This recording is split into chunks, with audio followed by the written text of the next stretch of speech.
आप सबका मैं मशकूर हूँ, बहुत बहुत शुक्रिया। शॉर्ट नोटिस पे आप आए। देखिए जी, अभी एक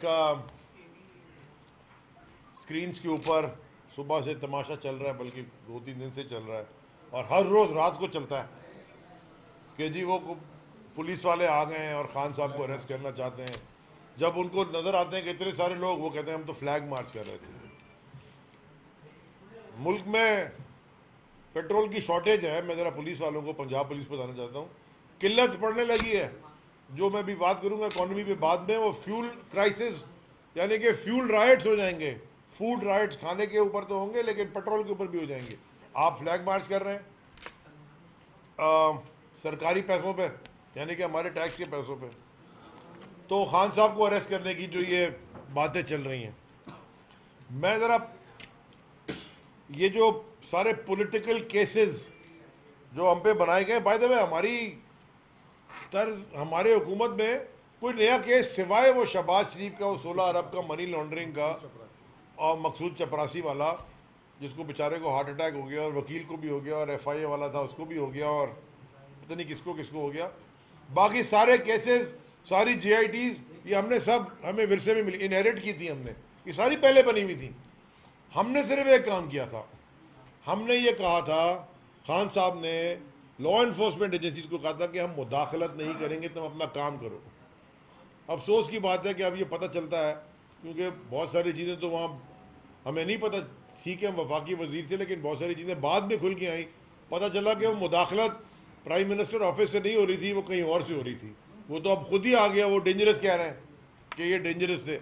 वो मैं बात कर चुका हूँ कि 6% पे GDP ले जाने वाला, एक्सपोर्ट बढ़ाने वाला, 17-18 बिलियन के फॉरेन रिजर्व रखने वाला, एम्प्लॉयमेंट बढ़ाने वाला, फॉर यानी कि रेमिटेंसेस जिसके दौर में बढ़ जाएं, नौकरियां जहां यानी कि लोग लेबर ढूंढ रहे हो, स्टेट के लेबर नौकरी ढूंढ रहे हो, फैसलाबाद में पूरा रिवर्स हो जाए। 55 लाख नौकरियां तो हमने क्रिएट की थी, रिकॉर्ड के ऊपर है। स्टेट बैंक की रिकॉर्ड कहती हैं कि जी 6% ग्रोथ हो गई थी, सारा कुछ हो गया था, दुनिया में नाम हो गया था। वो पाकिस्तान के लिए खतरनाक था। और ये जो बिठाए ला के, जिनके सारों के ऊपर चोरी के केसेस हैं, जो सारे सिर्फ अपने नैब के केसेस फारिग करते हैं, ये खतरनाक नहीं थे। मैं जरा पूछना चाहता हूं कि ये मजाक क्या हो रहा है इस मुल्क में, जरा बताना भी चाहता हूं और याद भी दिलाना चाहता हूं कि ये पॉलिटिकल विक्टिमाइजेशन किसे कहते हैं। सियासी विक्टिमाइजेशन ऐसे कहते हैं कि खान साहब को बेल नहीं मिलती, लेकिन खान साहब के ऊपर जिसने हमला किया था, असैसिनेशन अटेम्प्ट की थी, उसको जमानत मिल गई। खुर्शीद शाह साहब को परमिशन मिल गई एंटी करप्शन से कि वो बाहर जाके अपना इलाज करवा लें। वैसे करवाना भी चाहिए, यहां काफी चीजों का इलाज उनको जरूरी है। नाजिम जोगियों केस में वो जाम करीम दुबई में बैठे हुए थे, भागे थे यहां से, भगवाया गया था उनको। वहीं बैठे बैठे उनको बेल मिल गई, और सिर्फ इतनी बेल क्या मिली कि पाकिस्तान आओ, इस्लामाबाद लैंड करो, या कराची से इस्लामाबाद गए थे वो, और आके इमरान खान के खिलाफ वोट दो और फिर वापस चले जाओ बाहर। अली वजीर, हमें कहा गया जी पता नहीं क्या क्या है, और डेटा और इंटेलिजेंस एजेंसी ही देती थी ना ये, इनका ही काम है ना, हमारा काम तो नहीं है लॉ इन्फोर्समेंट करना। उसको भी बेल मिली थी, क्यों मिली थी? इमरान खान के खिलाफ वोट देने को। 50 रुपए के स्टैंप पेपर पे वो भाग के बैठा हुआ है मिस्टर प्लेटलेट लंदन में। उसका भाई वजीर आजम है। मेरा बेटा सिर्फ 11 साल का है। वो 11 साल का बेटा जो मेरा है, वो मुझसे उस दिन पूछ रहा है, बाबा ये समझाओ कि जिसका भाई वजीर आजम हो वो भी पाकिस्तान से डर के भागा हुआ हो, वो वापस क्यों नहीं आता? 11 साल का है, उसको भी इतनी सियासी शऊर है, बच्चों में भी इतना शऊर आ गया है। वो आगे और ही कोई कहानी है। हमने कभी भी प्रोडक्शन ऑर्डर नहीं रोके। हमारे जमाने में साद रफीक अरेस्ट हुए थे, जितने भी अरेस्ट हुए थे, शहबाज शरीफ हो गए या ये, और ये लॉ इन्फोर्समेंट एजेंसीज ने किए थे, और उनके पुराने केसेस भी किए थे जो हमारी हुकूमत आने से पहले के बने हुए थे। हमने तो प्रोटेक्शन ऑर्डर नहीं रोके। ये तमाशा जो उन्होंने लगाया, इसका मतलब क्या है? इसका मतलब यह है कि इनके पास पाकिस्तान के मसलों का हल यह है कि इमरान खान पर अटैक कर दो, पीटीआई की लीडरशिप को बंद कर दो। और अब इस मुल्क में मुकद्दस गायों की लिस्ट में आसिफ जरदारी और बिलावल का नाम भी आ गया, क्योंकि शेख रशीद को इसलिए बंद किया था क्योंकि उन्होंने उनके ऊपर कोई कमेंट कर दिया और उनकी तौहीन जरदारी हो गई, तौहीन जरदारी और तौहीन बिलावल हो गई। तो अगर यह है तो मैं तो कब रोज कह रहा हूं कि आसिफ जरदारी तुमसे बड़ा पाकिस्तान में कुछ हो नहीं आया। ये तो यूएस सेनेट की अपनी बैठी हुई कमिटी है जो कि मनी लॉन्ड्रिंग के ऊपर जिसने पूरी रिपोर्ट लिखी है, उसमें जरदारी के ऊपर पता नहीं कितने पेजेस हैं। सो देयरफॉर करने पर तौहीन अदालत, इसलिए हमने कहा जेल भरो तहरीक, हमें डराओ नहीं, हम खुद चले जाएंगे। दूसरी तो बड़ी जरूरी बात जिस पे आज बात करनी है, इस मुल्क के आईनी सदर हैं डॉक्टर आरिफ अलवी साहब, सदर मुमलिकत। उन्होंने खत लिखा और ईसीपी का जो क्रूर एटीट्यूड है, एरोगेंट एटीट्यूड है, वो आपने उनके जवाब में पढ़ा, जो पब्लिक स्टेटमेंट उनका जवाब आया। लाहौर हाई कोर्ट ने डिसीजन दिया इलेक्शन का, वो भी ईसीपी उसको भी नहीं मानती। अब ये ईसीपी की डोरियां कौन चला रहा है भाई? ये ईसीपी खुद फैसले कर रही है, यानी कि मुगल बादशाह बन गया है वो ईसीपी वाला। और इंडिपेंडेंट, इसे अंग्रेजी में कहते हैं state with in a state. ये जो कहते हैं ना state with in a state, ये तो ईसीपी का काम है। ना कानून मानना है, ना आइन मानना है, ना कोर्ट के ऑर्डर मानने हैं, ना सदर के खत को मानना है, और इलेक्शन भी नहीं कराना। ये मेरी तो समझ से बाहर है कि इस मुल्क में तमाशा हो क्या रहा है। अच्छा, कानून का क्या हाल है, वायलेशन का। और मैं बड़े शदीद अल्फाज में मुजम्मत करता हूं जो ये परसों ये यास्मीन राशिद की ऑडियो लीक उन्होंने की, पता नहीं कितनी आधी पीछे मिला के। देखें, कभी भी कोर्ट ऑर्डर के बगैर आप किसी को रिकॉर्ड कर ही नहीं सकते। मुझे अक्सर लोग फोन करके कोई बात करते हैं ना, तो पूछते हैं कि यार अली आपसे ये बात कर लूंगा, रिकॉर्ड करोगे? मैं कहा भाई ये मुल्क के मफाद की बात कर रहे हो या मुल्क के खिलाफ बात कर रहे हो? तो अगर मफाद की बात करो करने दें रिकॉर्ड, हमने कौन सी चोरी करनी है। लेकिन ये कोई तरीका है कि ये आप रिकॉर्डिंग ला के और आप क्या सारी चला दें? फिर खान साहब ने तो कह दिया है, और अब तो खुद फरमा रहे थे वो जो गए बाजवा साहब कि मेरे पास सबकी रिकॉर्डिंग है। यानी कि ये काम होता है सबसे ताकतवर इंसान के इस मुल्क में, जो आइन के मुताबिक सबसे ताकतवर तो प्राइम मिनिस्टर होता है, लेकिन रियलिटी में आर्मी चीफ पाकिस्तान में आपको पता है कितनी ताकत रखते हैं। वो ये काम था कि रिकॉर्डिंग करते रहे। मैं भी सोच रहा हूं कि एक इंडिपेंडेंट प्रेस कॉन्फ्रेंस करूं और उस पूरी मीटिंग की जो डिटेल्स हैं, मैंने रिकॉर्ड नहीं की भी, मेरे दिमाग में रिकॉर्ड है, वो एक दिन एक मीटिंग में बैठ के बताऊं कि डिस्कशंस क्या क्या हुई थी। क्योंकि वो वजीर था, मैं उस वक्त एक दिन पहले वजीर था, जो भी बातें हुई थी वो हुई थी। लेकिन अगर ये सिलसिला चलता रहा तो फिर मुझे नहीं पता कि ये किधर जाके रुकेगा। इससे पाकिस्तान की मईशत नहीं ठीक होने लगी, लोगों की रिकॉर्डिंग लगा लगा के। इससे गरीब आदमी को पेट नहीं भरने लगा, इससे आटे की कीमत सस्ती नहीं होगी, इससे पेट्रोल नहीं कम होगा, इससे कौमी खजाना नहीं बढ़ेगा। इससे हो रहा क्या है? इससे हो ये रहा है कि इस मुल्क पे अपने ही लोगों का कॉन्फिडेंस खत्म हो रहा है। और तकरीबन मिलियन लोग जा चुके हैं पिछले 10 महीने से मुल्क छोड़ के, अपने अपने फील्ड्स के एक्सपर्ट्स वो छोड़ के चले गए हैं, बाहर चले गए। कोई भी चले जाए, आप बस रोजी की तलाश से ज्यादा इज्जत की तलाश में चले गए हैं कि हमें कहीं इज्जत तो मिलेगी, हम कहीं बाहर जाके काम करेंगे, मेहनत मजदूरी करेंगे, ईमानदारी से 2 पैसे कमाएंगे, सर उठा के जिएंगे। और ये रिकॉर्डिंग तो नहीं होती रहेगी, कोई हमने ट्वीट कर दी तो उठा के कोई लेके नहीं चला जाएगा। फिर हमें फोन करके ब्लैकमेल नहीं किया जाएगा, कोई वीगो हमारे घर के चक्कर नहीं लगाएंगी, कोई पुलिस वाले हमें धमकियां नहीं देंगे, हमें गली के कोने पे, हर गली के कोने पे पुलिस वाला खड़ा होके रिश्वत नहीं मांगेगा, और नहीं देंगे तो गाड़ियां नहीं चढ़ाएगा हमारे ऊपर। हर एक के पास तो प्रेस का कार्ड नहीं है मेरे भाई, थोड़ी बहुत वो आपके डर से आपको छोड़ देते हैं, आप जब प्रेस का कार्ड दिखाते हैं तो। जो जिसके पास नहीं होता ना उसके साथ पूछो। मैं आपको आज ये भी बताऊं, एज ए मिनिस्टर ये मैंने तजुर्बा किया है कई दफा, बगैर इनमें से भी किसी को बताए, कि मैं निकल गया ऐसे स्कूटर पे बाहर, मोटरसाइकिल में पीछे बैठ के, खाली देखने के लिए कि क्या तमाशा करते हैं। और जब हेलमेट उतारी, चश्मे उतारे, तो सर आप हैं। वो भाई अगर मैं नहीं होता तो वो जो नहीं होता उसके साथ, तुम शरीफ आदमी, उसके साथ तुमने क्या करना था?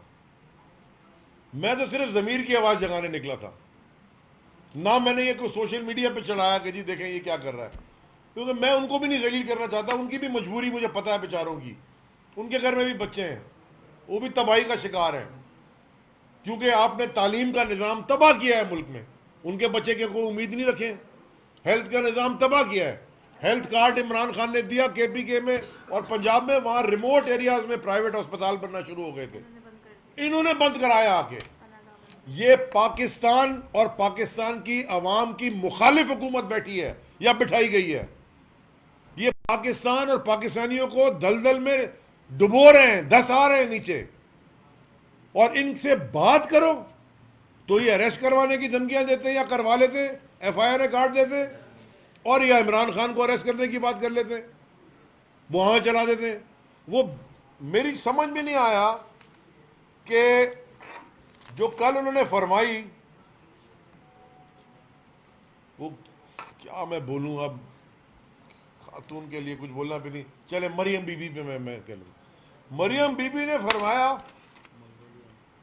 मैं नहीं बोलूं, मरियम बीबी ने फरमाया कि शौकत तरीन साहब के जमाने में महंगाई थी, अगर दार साहब कम कर रहे हैं तो इसमें तो तारीफ करनी चाहिए।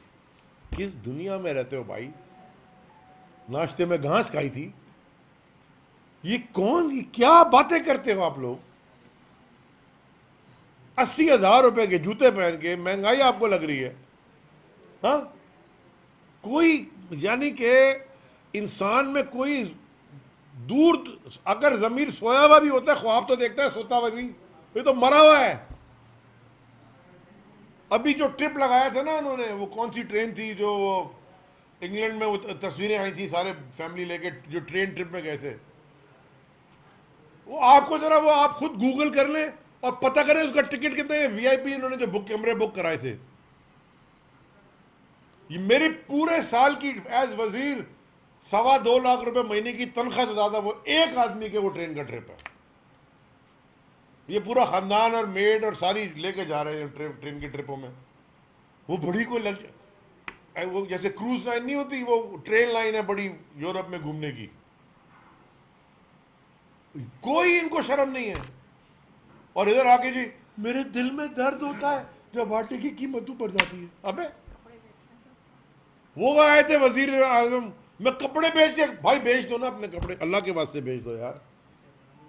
वैसे तो उतर गए तुम्हारे पूरे कपड़े दुनिया के सामने। अभी टर्की गए हो, तो टर्की ने वहां जो 1 लाख टेंट भेजे, वो इन्हीं के टेंट उन्हीं को वापस कर, उन्हीं को ठप्पा लगा हुआ यार। कम से कम किसी और मुल्क के भेज देते, ईरान से भी आए थे तुम्हारे पास, मलेशिया पता नहीं और कहीं से आए थे, वही टर्की के भेज दिए। किन अहमकों की हुकूमत में हम फंस गए। वो defence minister of Pakistan, defence minister यानी कि सारी सर्विसेज, मिलिट्री फोर्सेस का मिनिस्टर, जो समरी जहां से आती है मिनिस्ट्री ऑफ डिफेंस से, डिफेंस मिनिस्टर खड़े होकर कह रहा डिफॉल्ट की क्या बात कर रहे हैं, हम तो ऑलरेडी डिफॉल्ट कर चुके हैं। जब हाँ, और हर चीज पे आर्टिकल 6 नजर आ रहा है। जब खान साहब ने बात की थी, वो कितने 10 महीने पहले खान साहब ने ये एक टीवी शो में कहा था कि याद रखें ये इधर होने जा रहा है, आप पॉलिटिकल स्टेबिलिटी हटा रहे हैं, इकोनॉमिक स्टेबिलिटी नहीं होगी, और जब इकोनॉमिक स्टेबिलिटी नहीं होगी आपकी नेशनल सिक्योरिटी कॉम्प्रोमाइज हो जाती है। ये तो उसमें कोई दो सोचने की बात ही नहीं है कोई। खाली पेट्रोल डालने से गाड़ी नहीं चलती भैया, टायर में हवा भी होनी चाहिए और इंजन में ऑयल भी होना चाहिए। ये पता नहीं क्या समझ रहे हैं और इन्होंने हमारे को कहां ले जाके छोड़ा है। देखें, पूरे दुनिया में ये घूमता रहा है बिलावल, अपने मुल्क में नहीं घूमता, इसको पता नहीं यहां क्या हो रहा है। बिलावल जरदारी तुम्हारे वजीर आजम का नाम है शहबाज शरीफ, वो तुम्हारा बॉस है। तुम जिस भी जमात के चेयरमैन बने बैठो, शहबाज शरीफ तुम्हारा बॉस है, क्योंकि वो वजीर आजम है। मैं भी वजीर था ना जब फेडरल मिनिस्टर, तो खान साहब एज प्राइम मिनिस्टर हमारे बॉस थे, और बाकी जो हमारी कोलिशन हुकूमत के वजीर थे उनके भी prime minister is the boss. तो बिलावल जरदारी ये भूल ना जाए कि शहबाज शरीफ तुम्हारा बॉस है, और जो तुम्हारा बॉस कर रहा है और तुम उसको बैक कर रहे हो, तुम भी इसमें इतने ही शरीक जुर्म हो। और खैर, तुम्हारे अब्बा के तो शरीक जुर्म कहने का फायदा नहीं हो, तो खुद ही मुजरिम है। आखिरी बात जो मैं करना चाहता हूं, जो इंपॉर्टेंट है, सुबह फारूक भाई ने एक, पता नहीं किसने उनको कहा ये प्रेस कॉन्फ्रेंस करते हैं, फारूक भाई ने एक प्रेस कॉन्फ्रेंस की, उनको शायद पता नहीं है और उनके फॉलोअर्स को भी शायद पता नहीं है। मैं जरा ट्यूबलाइट जला दूं ताकि रोशनी में सब नजर आ जाए। 2019 में ये सेंसस की बात हुई थी कैबिनेट के अंदर, और उससे पहले भी डिस्कशन हो रहा था, और हमारे खुद भी रिजर्वेशन थी सेंसस के ऊपर, कराची के ऊपर। कैबिनेट में एक कमेटी बनी, सब कमेटी, जिसने ये सेंसस को पूरे को इसके ऊपर पूरी स्टडी करनी थी। स्टडी करके एक पूरी detailed report ministry of planning में सबमिट करनी थी, और मिनिस्ट्री ऑफ प्लानिंग ने फिर सीसीआई में प्रेजेंट करना था। सीसीआई जो काउंसिल ऑफ कॉमन इंटरेस्ट है, जहां चारों वजीर आला बैठते हैं, जिसको प्राइम मिनिस्टर चेयर करते हैं, और वहां पे एक सेंसस के ऊपर एक कंसेंसस मिले, सबको ऑन बोर्ड लेके डिसीजन होना था। आपको याद होगा कि ये वजीर जो हैं इनके, जरदारी माफिया के, ये बहादराबाद का चक्कर लगा के कहते थे बिल्कुल ठीक कह रहे हैं, हम आपके साथ खड़े हैं। सेंसस में करवाया सेंसस इन्होंने था, खुद इनके दौर हुकूमत में हुआ था सिंध में। ये उस वक्त भी ये उस वजीर आजम नवाज शरीफ था, सिंध में इनकी हुकूमत थी। हमने दर्जनों मीटिंग की उस कमेटी में, डॉक्टर फहमीदा मिर्जा थी उस कमेटी में, मैं कई दफा कर चुका हूं, लेकिन चूंकि फारूक भाई ने इस बार बात की, मैं जरा उनको क्लैरिटी दे दूं। नूरुल हक कादरी साहब थे, अमीनुल हक साहब थे, और जुबैदा जलाल साहबा थी, और चेयर उसको मैं कर रहा था। और मेरे ही दफ्तर में, यानी कि मिनिस्ट्री ऑफ मैरीटाइम के कॉन्फ्रेंस रूम में, क्योंकि वो चेयर में कर रहा था, दर्जन के करीब मीटिंग हुई होंगी उसकी, जिसमें नादरा के चेयरमैन भी होते थे, अब मिनिस्ट्री ऑफ प्लानिंग के लोग भी होते थे, और ये जो पाकिस्तान ब्यूरो ऑफ स्टेटिस्टिक्स उनके भी लोग होते थे, और उनसे कंप्लीट डेटा लेके फिर हमने दावत दी कि लोगों को, एमक्यूएम वाले अपनी एक टीम ले आए, अपने सवालात रखें, और पीटीआई वाले भी अपनी टीम ले आके अपने सवालात रखें। आप भी आए थे उस मीटिंग में, और एमक्यूएम के भी 3 लोग आए थे, और हमारे पास से भी 3 लोग आए थे, और सारे सवाल के जवाब दिए गए। उसके बाद एक समरी बना के हमारी भेजी गई मिनिस्ट्री ऑफ प्लानिंग को वापस। सेंसस, हाँ ये लिखा है 10 साल में होते हैं ना, तो 17 साल बाद तो पिछले हुए थे। अगर 10 साल में होते हैं तो पहले फिर कानून किधर गया? इलेक्शन पे इलेक्शन तुम करवा रहे थे, 17 साल से तो वही नहीं थे, तो अब होगा आगे होने थे 2027 में। लेकिन एक कलेक्टिव विजडम ने एक फैसला यह किया कि सेंसस हम तेज वाला, डिजिटल, ताकि ट्रांसपेरेंट रहे, टेक्नोलॉजी को इस्तेमाल करके एक दोबारा सेंसस करवा लें। सीसीआई में समरी गई, अब यह सुने आप, सीसीआई में समरी गई, और आपको पता है कि सीसीआई में समरी को अपोज किसने किया? चले आज आपके सामने यह राज खोल देता हूं, मिनट्स होंगे ना सीसीआई के। सीसीआई में इस समरी को अपोज किया मुराद अली शाह, सीएम सिंध ने ओपनली अपोज किया, और नाराज भी मुझ पे हो गए जब मैंने उनसे ये पूछा कि भैया आप जो पॉइंट्स, जिस पॉइंट पे अपोज कर रहे हैं वो पॉइंट तो बता दें। भैया ये देखें किस तरह बात कर। भाई साहब, आप अपोज कर रहे हैं, आपका हक है, क्योंकि आप थोड़े दिन पहले तो एमक्यूएम के दफ्तर जाके उसको प्रपोज कर रहे थे, अपोज नहीं कर रहे थे। अब आप सीसीआई में बैठ के अपोज कर रहे हैं और बेवकूफ बना रहे हैं सिंध के लोगों को कि जी मैं तो आपके साथ खड़ा हूं, लेकिन असल में बंद दरवाजों में जो आपकी सियासी तौर तरीका रहा है बंद दरवाजों का, अगर आप अपोज कर रहे थे वहां पे अपोज छुप के आप सामने यानी कि सीसीआई में रीजन बताने के बगैर नाराज हो गए। उसके बाद मिनिस्ट्री ऑफ प्लानिंग में ये गया वापस सीसीआई से अप्रूव होके, और फिर वो नेशनल सेंसस कोऑर्डिनेशन कमेटी बनी, NC3 कहलाती है, N3C। उसके बाद उसकी फंडिंग अप्रूव करवाई गई मिनिस्ट्री ऑफ प्लानिंग से, असद उमर साहब ऑफकोर्स चेयरमैन थे। उसके बाद बजट, उसके बाद उसका पूरा एक शेड्यूल के साथ उसकी पूरा एक सिस्टम एनालिसिस करके एक टेक्नोलॉजिकल सॉल्यूशन प्रेजेंट किया गया कि इस तरह ये हो सकता है। तो क्यों नहीं कराया था चीफ सेंसस ऑफिसर अपॉइंट, क्यों नहीं कराया था दिन? अब इलेक्शन डिले कराने के लिए सेंसस करा रहे हैं और सोने पे सुहागा ये, वो कहते हैं ना उल्टा चोर कोतवाल को डांटे। पहले तो इलेक्शन डिले कराने के लिए सेंसस में भाग रहे हैं क्योंकि इनको पता हार जाएंगे। कल ये खुद भाग गए एमक्यूएम वाले भी, उससे पहले पीपुल्स पार्टी वाले भी, और फारूक सत्तार साहब को उन्होंने बना दिया, टोपी बना के खड़ा कर दिया कि जी आप जाके क्रेडिट ले लें। ओ भाई, क्रेडिट इमरान खान को जाएगा। कराची वालों, सिंध के बाशिंदों, ये क्रेडिट इमरान खान को जाएगा। ये उनकी हुकूमत में हुआ था सारा, ये सारा ट्रेल रिकॉर्ड है। अप्रैल में होना था और ये यहां तक पहुंच गए। तो मेरी आखिरी लाइन देखें, जो इस मुल्क में तमाशा चल रहा है ना, वो सब रोज दुनिया देख रही है।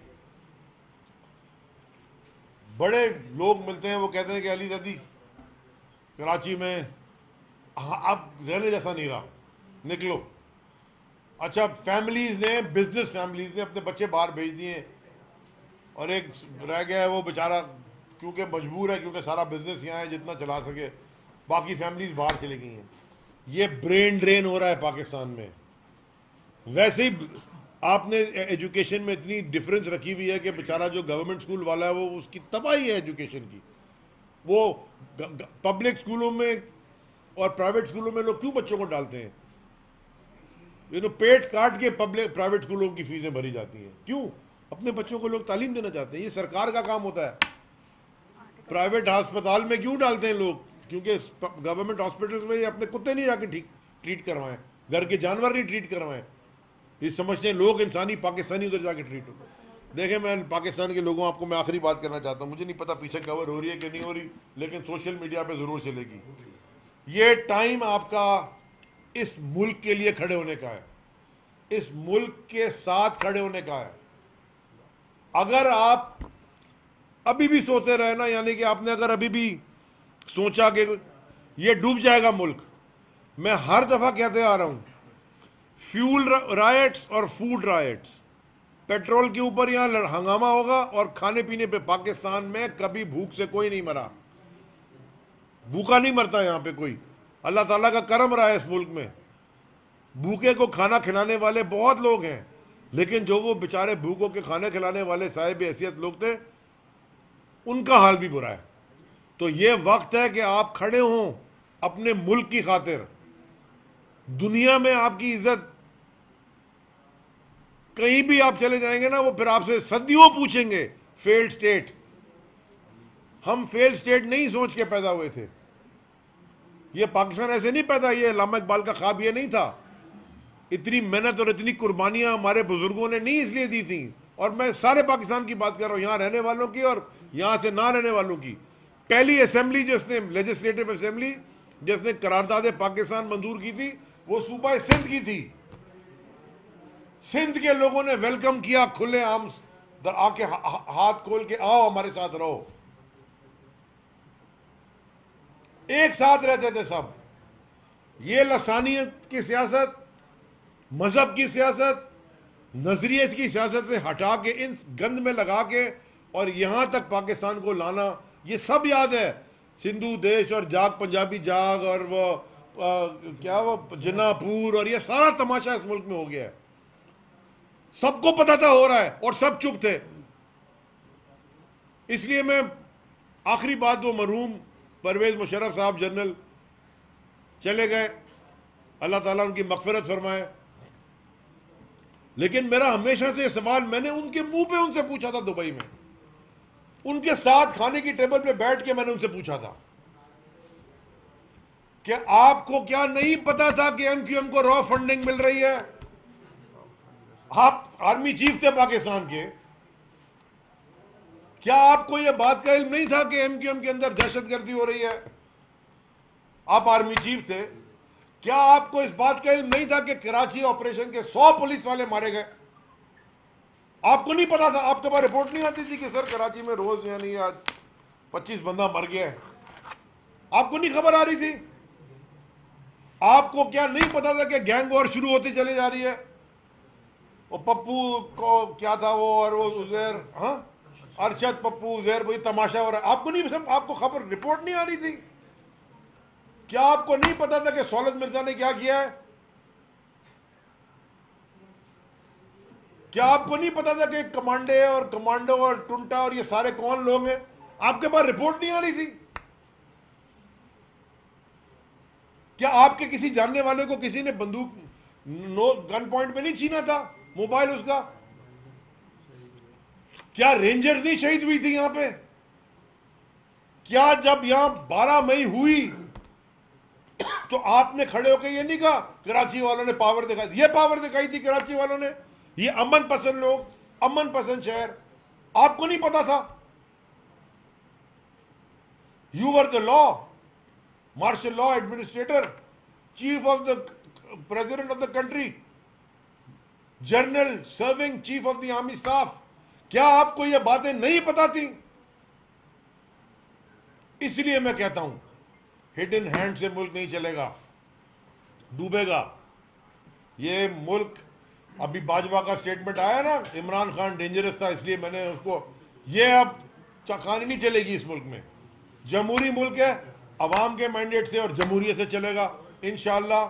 जो भी इस वक्त पाकिस्तान के अंदर थोड़ा सा कंधे झुक गए, लोग परेशान हैं, ईमान रखें अपने आप पे, आपके लीडर इमरान खान पे, इंशाल्लाह इस मुल्क को इस बुरान से हम निकाल के देंगे। बहुत अली भाई आपने एक अहम मसले की निशानदेही की, सेंसस वाला जो इशू है, उसमें आपकी सरबराही में जो कमेटी बनी थी उसने इसको अप्रूव किया था। बावजूद इसके कि इस पर एतराजात थे, सीसीआई में ये केस जो है, नहीं पूछ सकते, वो बात कर रहे हैं ना, आप कर लें। हाँ नहीं, करो करो करो करो, पूछो पूछो। इस पर तो आज आपने तस्दीक कर दी, क्योंकि मुराद अली शाह खुद कहते हैं कि जबरदस्ती मंजूरी दिलवाई गई। उस वक्त के जो इत्तेहादी थे, मुत्तहिदा कौमी मूवमेंट और जीडीए को मिलाकर सिंध के हक पर डाका डाला गया, क्योंकि इस मुतनाज़ा सेंसस में कराची को कम गिना गया था, कराची के हुकूम पे डाका डाला गया था। एक तो ये चीज, दूसरा खान साहब क्यों गिरफ्तारी नहीं दे रहे, जबकि जेल भरो तहरीक भी आप लोग खुद ही शुरू करना चाह रहे, तो जेल क्यों घबरा रहे जेल से? और मुख्तलिफ मुकदमात में आप लोग जो है वो पहले से आवासी जमानतें क्यों करवा रहे हैं? अगर आप जेल भरो की एक तरफ तो कहते हैं और दूसरी तरफ आपको खौफ है, आप पहले से आवासी जमानतें करवा रहे हैं। अच्छा जी, पहले जवाब दे दूं आपका सेंसस का। मैंने अपनी प्रेस कॉन्फ्रेंस में एक बात यह भी कही कि ये हजरत मुराद अली शाह और इनके वजीर, मुझे आदमी खुद कह रही, इनके वजीर और ख़ास तौर पे वो बैरिस्टर, वो सारे प्रेस कॉन्फ्रेंस कर रहे थे एमक्यूएम के साथ मिलकर। सिर्फ उनका एक एजेंडा था कि एमक्यूएम हुकूमत वक्त यानी कि तहरीक इंसाफ से कोलिशन से हट जाए। इन्होंने उनके साथ देना शुरू किया।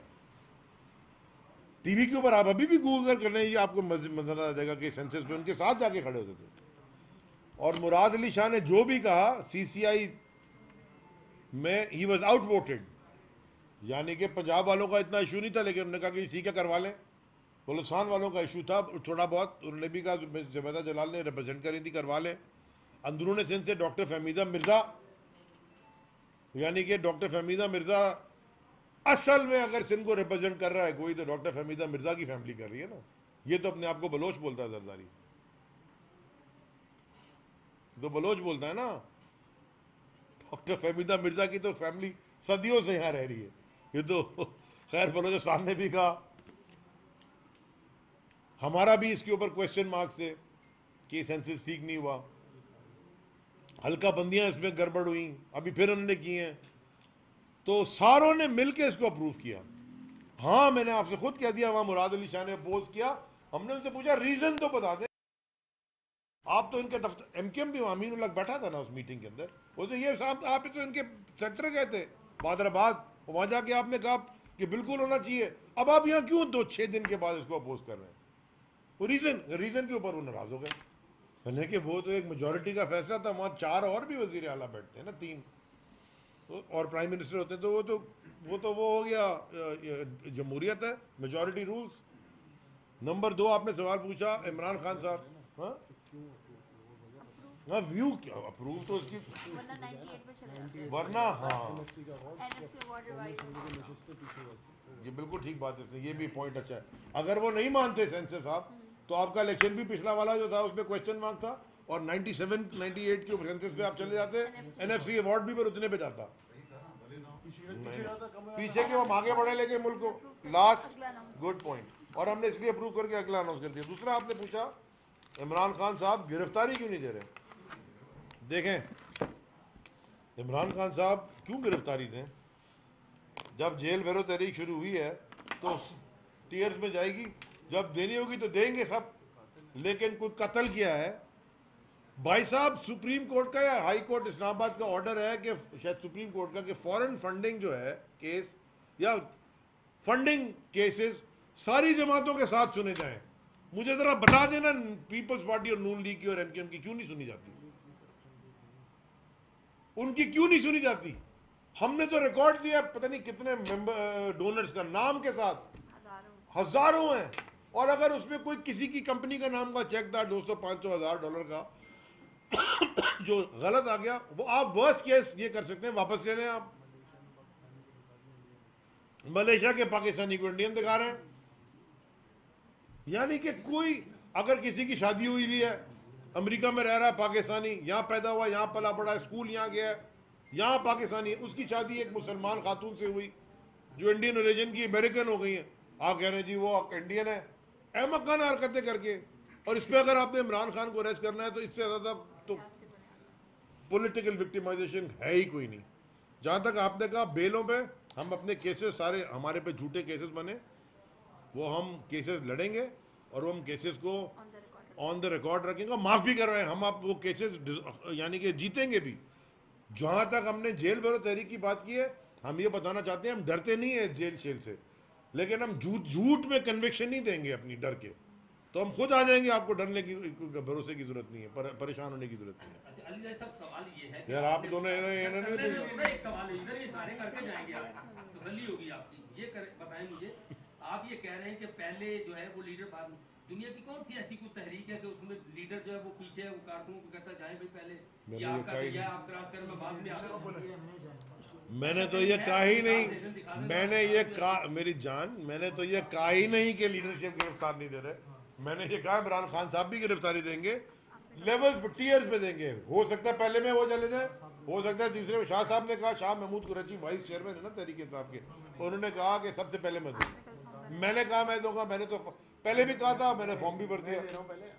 हाँ अच्छा ये देखो, और वो कह रहे पहले वो, अच्छा मुझे ये मेरी बात सुनो ना, लुक में नहीं, इन्फॉर्मेशन सेक्रेटरी है, ये इन्फॉर्मेशन सेक्रेटरी है, इसका काम यही है, इन्फॉर्मेशन सेक्रेटरी है। जो सबसे इंपॉर्टेंट बात है, जो हमारे भाई यहाँ आपस में एक दूसरे से मुशावरत करके सवाल पूछते रहे, ये भी पूछ ले। अच्छा जवाब भी मुशावरत से, ये मैं बता देता हूँ, ये भी आपने देखा है कि अपनी खुशी से लोग आके रजिस्टर कर रहे हैं हमें जेल जाना है इमरान खान के लिए। ये भाई शादी का कार्ड नहीं पड़ रहा, जेल है, खुद आ रहे हैं लोग हजार। आप तो कल दोनों थे ना वहां पे, बहुत खुश थे लोग कल। भाइयों थैंक यू जी। कल की खुशी इतनी क्या सवाल कोई